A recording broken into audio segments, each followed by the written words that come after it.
As you may or may not be aware, the ocean's level has risen 5 inches in the last 30 years. And before you go jumping in the comments and trying to make all of your sarcastic jokes about 5 inches, no woman would even be satisfied with that, blah, blah, blah.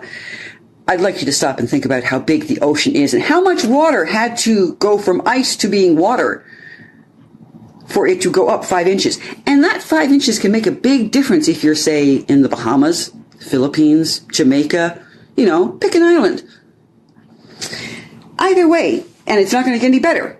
How do we know it's not going to get any better? Well, scientists have told every government that in order to stop the process, reverse the process, any oil that is in the ground must stay in the ground.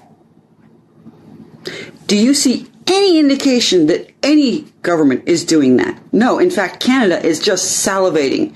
It makes me sick at the opportunity that they may get because the United States is alienating everybody, that they can, Canada can now become the primary source of killing life on the planet.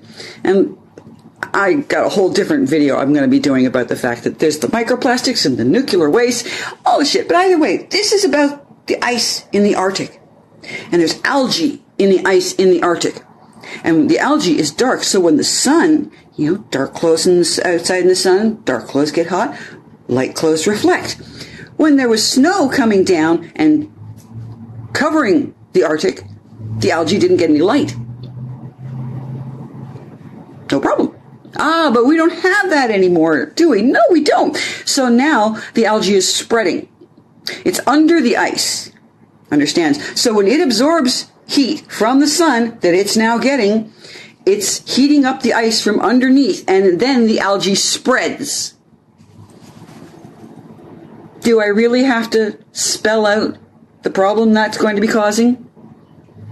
Because we have governments that knew, they were told in 1919 fossil fuels were causing a problem.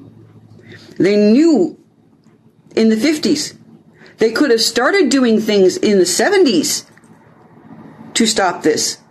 In fact, one good thing that Carter wanted was he put solar panels on the White House.